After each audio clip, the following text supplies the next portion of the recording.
नमस्कार, मैं मनोज बिश्नोई और इस रेड प्लस न्यूज़ पर आपका बहुत स्वागत है। और आज आपको सबसे पहले ये बताएंगे कि राजस्थान विधानसभा के भीतर आखिर ऐसा क्या हो गया कि हरीश चौधरी और राजस्थान सरकार के मंत्री जोगाराम पटेल और मंत्री के बिश्नोई के बीच खेजड़ी को लेकर आखिरकार बहस हो ही गई। और इसके बाद विधानसभा के भीतर एकदम माहौल आखिरकार कैसे गर्म हो गया, इस पूरी खबर को अपन विस्तार से समझेंगे। और इसके बाद आपको बताएंगे कि गुड़ामलानी के अलपुरा में एक ही महीने में अलग अलग जगह पर दूसरी बार 1 करोड़ रुपए से अधिक की चोरी कैसे हो गई। यह चोरी पूरे गुड़ामलानी के लिए एक आश्चर्यचकित करने वाला विषय है और ये कानून व्यवस्था पर सबसे बड़ा सवाल प्रदर्शित करता है कि इस क्षेत्र के अंदर एक ही महीने में दो बार चोरी कैसे हो गई। और आखिर में आपको जीवन दर्शन से जुड़ी कुछ अहम और गहरी बातें बताएंगे। लेकिन सबसे पहले आज की चर्चा उस दिशा की है जिसमें राजस्थान आगे बढ़ रहा है और उस दुविधा की है जो विकास और विरासत के बीच खड़ी दिखाई दे रही है।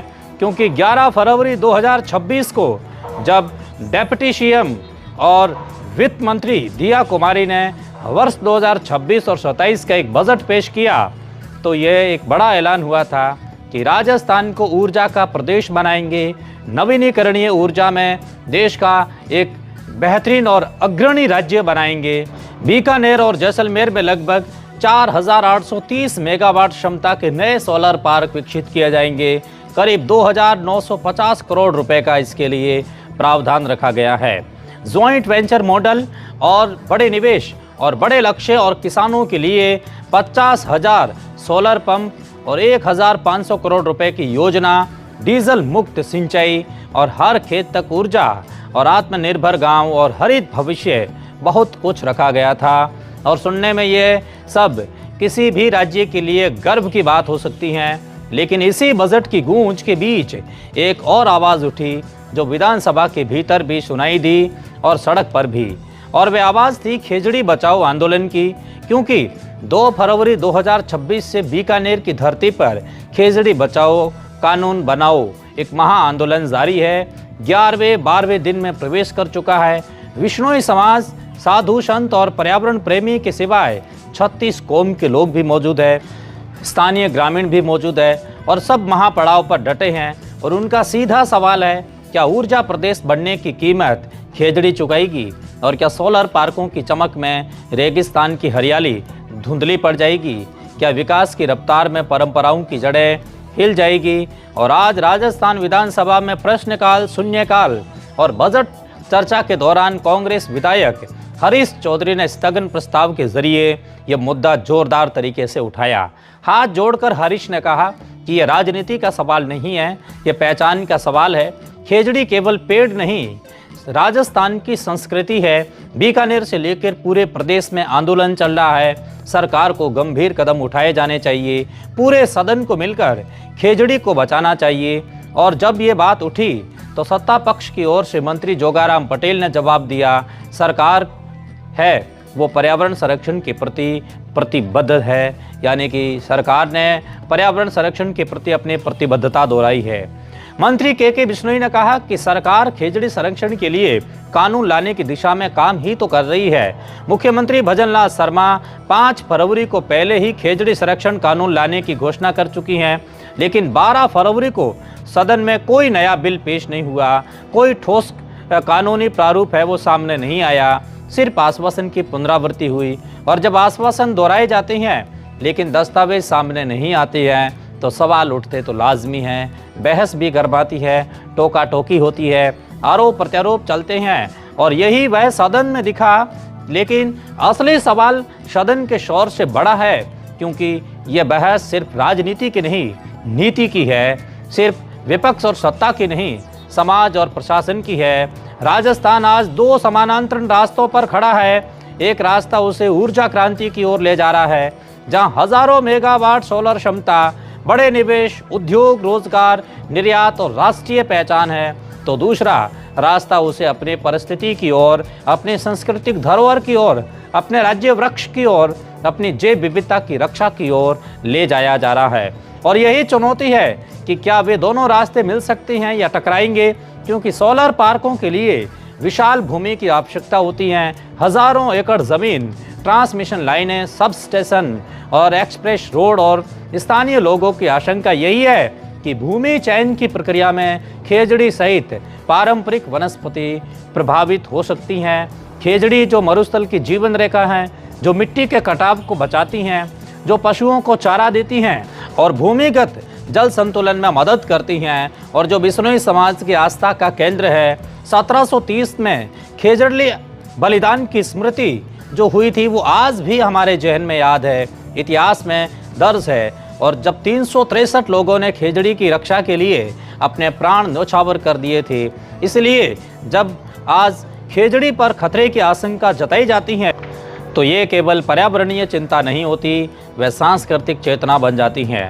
सरकार का तर्क है कि सोलर ऊर्जा स्वयं पर्यावरण संरक्षण का साधन है, कोयले पर निर्भरता कम होगी और कार्बन उत्सर्जन घटेगा, जलवायु परिवर्तन से लड़ाई मजबूत होगी और राजस्थान की धूप को बिजली में बदला जाएगा। और यह सच भी है कि भारत की ऊर्जा जरूरतें तेजी से बढ़ रही है, स्वच्छ ऊर्जा की ओर संक्रमण अनिवार्य है, और राजस्थान के पास विशाल बंजर भूमि और तीव्र सौर विकिरण का एक प्राकृतिक सौंदर्य लाभ भी है। और यदि 4830 मेगावाट की नई क्षमता जुड़ती है तो राज्य की आर्थिक ताकत बढ़ेगी, निवेश आएगा, रोजगार सर्जित होंगे। लेकिन आंदोलनकारी कहते हैं कि हरित ऊर्जा का मतलब ये नहीं है कि स्थानीय पारिस्थिति को नज़रअंदाज किया जाए।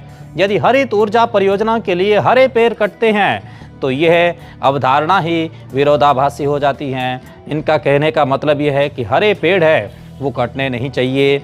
इसलिए वे मांग कर रही हैं कि पहले स्पष्ट कानून बने, खेजड़ी और अन्य पारंपरिक वृक्षों की सुरक्षा सुनिश्चित की जाए, भूमि चयन पारदर्शी हो, पर्यावरण प्रभाव का आंकलन सार्वजनिक हो और स्थानीय समुदाय की सहमति ली जाए, और प्रतिपूरक वनीकरण केवल कागजों तक सीमित न रहे बल्कि ज़मीन पर दिखे। और आज की बहस का मूल यही है कि क्या सरकार के पास ऐसी ठोस रूपरेखा है जो विकास और संरक्षण को साथ लेकर चले, क्योंकि यदि संवाद की कमी रही तो अविश्वास बढ़ेगा, और यदि अविश्वास बढ़ा तो आंदोलन लंबा चलेगा, और यही आंदोलन अगर आगे चला तो सरकार के लिए बहुत मुश्किल होगा। यदि आंदोलन लंबा चला तो निवेश और विकास दोनों प्रभावित होंगे, और इसलिए ये केवल पर्यावरण का मुद्दा नहीं, शासन की क्षमता और परीक्षा भी है, क्योंकि किसानों के लिए 50,000 सोलर पंप की योजना निश्चित रूप से क्रांतिकारी साबित हो सकती है। डीजल की लागत घटेगी, प्रदूषण कम होगा, बिजली पर निर्भरता घटेगी, किसान आत्मनिर्भर होंगे। लेकिन साथ ही ये भी देखना ज़रूरी होगा कि सोलर पंपों की स्थापना, ग्रिड कनेक्टिविटी मेंटेनेंस और वित्तीय मॉडल कितना टिकाऊ है। क्या छोटे और सीमांत किसान इसका पूरा फ़ायदा ले पाएंगे, और क्या सब्सिडी समय पर मिलेगी, क्या तकनीकी सहायता उपलब्ध होगी, क्योंकि योजना की घोषणा और उसके प्रभावी क्रियान्वयन में फ़र्क होता है। और जनता अब केवल घोषणाओं से संतुष्ट नहीं होती, वे परिणाम भी देखना चाहती हैं। और आज सदन में जो कुछ हुआ वो नारे लगे, वो कटाक्ष हुए, वे लोकतंत्र का हिस्सा है, लेकिन लोकतंत्र की असली ताकत संवाद और समाधान में है।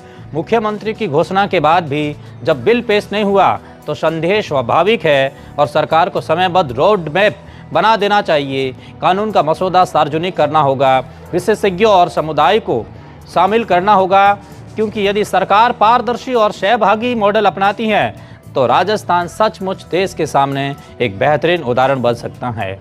कैसे एक राज्य सौर में ऊर्जा को अग्रणी बताते हुए अपने पारिस्थितिकी और सांस्कृतिक पहचान की रक्षा कर सकता है, ये अनुपम उदाहरण राजस्थान दे सकता है।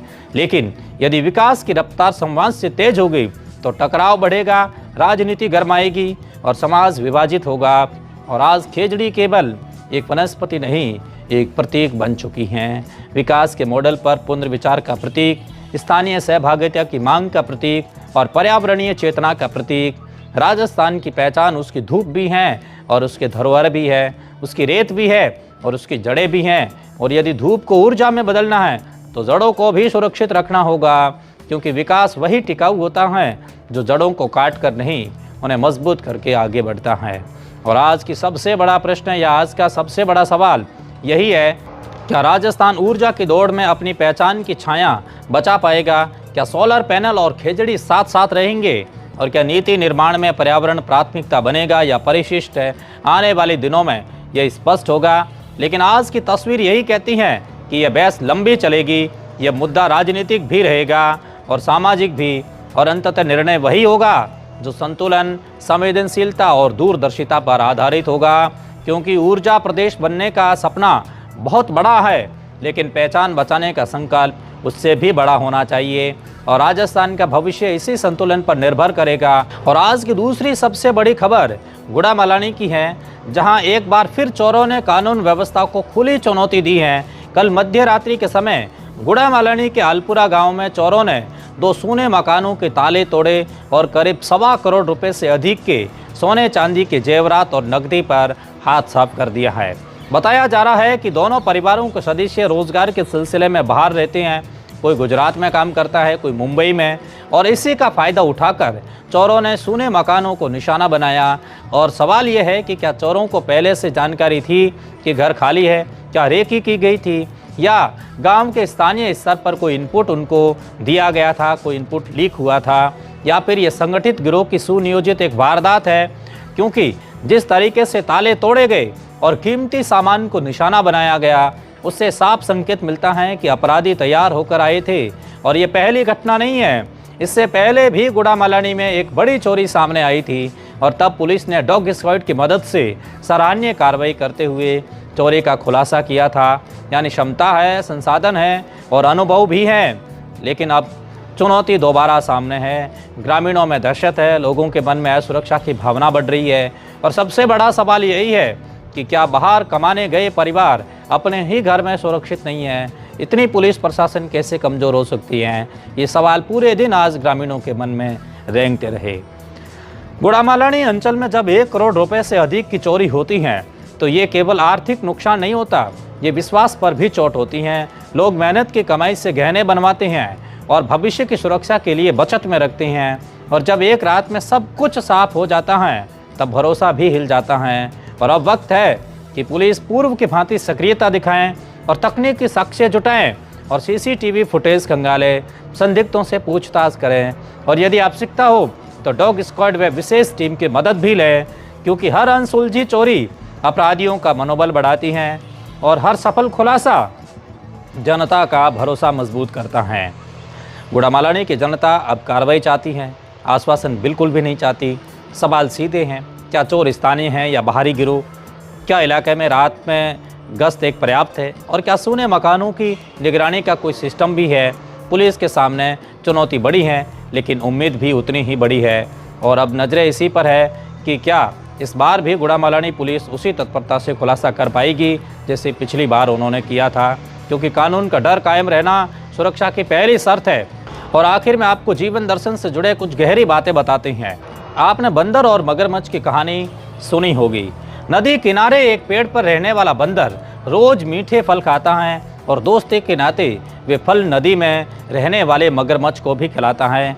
धीरे धीरे दोनों में भरोसा बना, लेकिन एक दिन मगरमच्छ अपनी पत्नी के लालच में आ गया, और जिसने बंदर का दिल खाने की एक इच्छा जताई। इसके बाद मगरमच्छ ने एक चाल चली और बंदर को अपने पीठ पर बिठाकर नदी पार कर अपने घर चलने का एक न्योता दिया।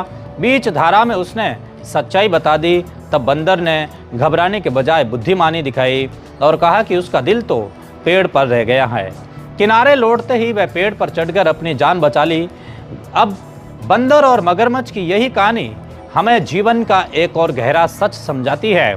जिंदगी में कई बार खतरा सामने से नहीं आता, वह विश्वास का एक रूप लेके आता है, मीठी बातों में छिपकर आता है, और हम रिश्तों, अवसरों और लालच के बहाव में उसकी पीठ पर भी बैठ जाते हैं।